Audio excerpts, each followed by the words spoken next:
नमस्कार दोस्तों, जय जोहार। मैं कौशल तिवारी और बिहनिया संध्या में आपका स्वागत है। जितने भी सर्वे 5 राज्यों के विधानसभा चुनाव को लेकर आ रहे हैं उसमें भाजपा की स्थिति बेहद ही खराब है।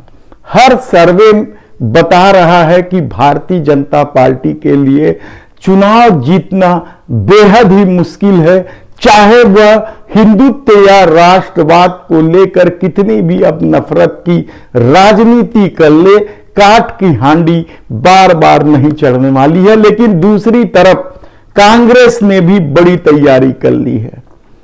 राज्य दर राज्य और पूरे देश में होने वाले लोकसभा चुनाव को लेकर कांग्रेस जिस तरीके से एक एक फैसले ले रही है वे बेहद ही चौंकाने वाले फैसले हैं।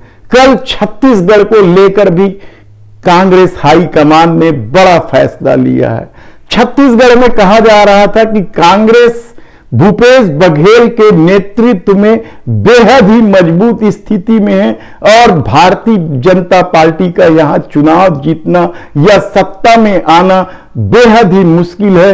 लेकिन कल 3 घंटे हाईकमान ने कांग्रेस के नेताओं से बैठक की। इस बैठक में सत्यनारायण शर्मा जैसे वरिष्ठ नेता भी शामिल थे, तो भूपेश सरकार के मंत्रिमंडल के सदस्य मोहम्मद अकबर, टीएस बाबा, शिव डहरिया, कवासी लखमा सहित कई नेता शामिल थे। संगठन की तरफ से प्रदेश अध्यक्ष मोहन मरकाम शामिल थे। 3 घंटे चली बैठक के बाद ऐसा लग रहा था कि सब कुछ ठीक ठाक हो गया है और हाईकमान इस टीम से संतुष्ट है। लेकिन अचानक बैठक के 2-3 घंटे बाद एक निर्णय आता है। जिस बात का अंदेशा पहले था वह सामने आया और प्रदेश के स्वास्थ्य मंत्री टीएस बाबा को उप मुख्यमंत्री यानी डिप्टी सीएम बना दिया जाता है। बाबा नाराज चल रहे थे।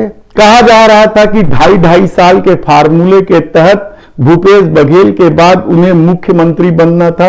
इसे लेकर बाबा ने हाईकमान पर दबाव भी डाला था, लेकिन भूपेश की रणनीति के कारण वे सफल नहीं हुए। लेकिन कल जब अचानक हाईकमान ने उन्हें डिप्टी सीएम बनाने का निर्णय लिया तो भूपेश बघेल ने ट्वीट करके बधाई भी दी। तो क्या संगठन में भी इसी तरीके के फेर बदल होंगे? ये सबसे बड़ा सवाल है। और सबसे बड़ी बात तो प्रदेश प्रभारी कुमारी शैलजा ने जो कही वह बेहद ही महत्वपूर्ण है कि चुनाव सामूहिक नेतृत्व से लड़ा जाएगा।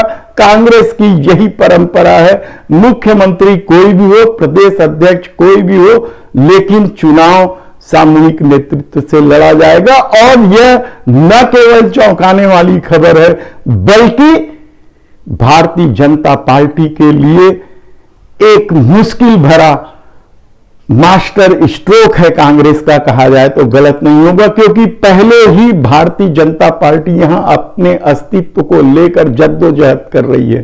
पिछले चुनाव में उसे बमुश्किल 15 सीट मिली थी और इस बार वह सत्ता का ख्वाब देख रही थी। लेकिन जिस तरह की रणनीति कांग्रेस ने बनाई है, यानी सामूहिक नेतृत्व की इस रणनीति ने भारतीय जनता पार्टी के सपने को चकनाचूर कर दिया है, कहा जाए तो गलत नहीं होगा। और यह भी कोई आश्चर्य की बात नहीं होगी कि भारतीय जनता पार्टी छत्तीसगढ़ में फिर वापस 20 सीट में सिमट न जाए।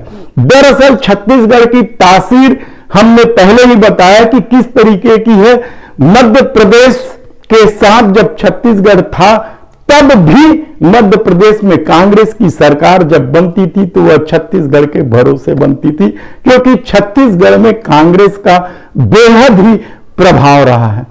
ऐसे में जब इस साल के अंत में विधानसभा चुनाव होने वाले हैं और कांग्रेस ने एक मास्टर स्ट्रोक खेल दिया है, तो भारतीय जनता पार्टी के लिए अब चुनाव जीतना एक एक सीट में बड़ा मुश्किल होता चला जाएगा, क्योंकि भूपेश बघेल ने इस दौरान नरवा गरवा घुरवा बारी की महत्वपूर्ण योजना ही शुरू नहीं की, बल्कि आत्मानंद, स्वामी आत्मानंद के नाम से अंग्रेजी माध्यम की जो स्कूल शुरू की गई है, उसकी डिमांड इतनी है कि हर स्कूल में बच्चे बड़ी संख्या में पढ़ने आ रहे हैं और सीटों की कमी हो गई है। जगह जगह आत्मानंद इंग्लिश स्कूल खोलने की डिमांड हो रही है। ऐसी परिस्थिति में जब किसानों के हित के लिए भूपेश बघेल मनमाना कीमत दे रहे हैं, यानी समर्थन मूल्य से भी अधिक कीमत पर छत्तीसगढ़ सरकार धान खरीद रही है। अभी तक 15 क्विंटल प्रति एकड़ के हिसाब से खरीद रही थी, जिसे बढ़ाकर 20 क्विंटल प्रति एकड़ कर दी है। तब सवाल यह है कि भारतीय जनता पार्टी क्या सचमुच यहां सत्ता से बेहद दूर हो गई है? क्या उसके लिए 20 सीट से 21 सीट करना मुश्किल होता चला जाएगा? यकीन मानिए कि इसी तरह की रणनीति कांग्रेस ने बना ली है और इसी तरह की रणनीति मध्य प्रदेश, राजस्थान, तेलंगाना को लेकर भी कांग्रेस की नीति है और वहां भी बताया जा रहा है कि शीघ्र ही मास्टर स्ट्रोक कांग्रेस दागेगी। जो मास्टर स्ट्रोक नरेंद्र मोदी को लेकर गोदी मीडिया प्रचारित प्रसारित करते रही है, वह नरेंद्र मोदी की छवि इतनी बिगड़ चुकी है कि अब उसके लिए चुनाव जीतना तो दूर की बात है, संघ तक सवाल उठाने लगे हैं, संघ यानी उसके पितृ संगठन भारतीय जनता पार्टी के।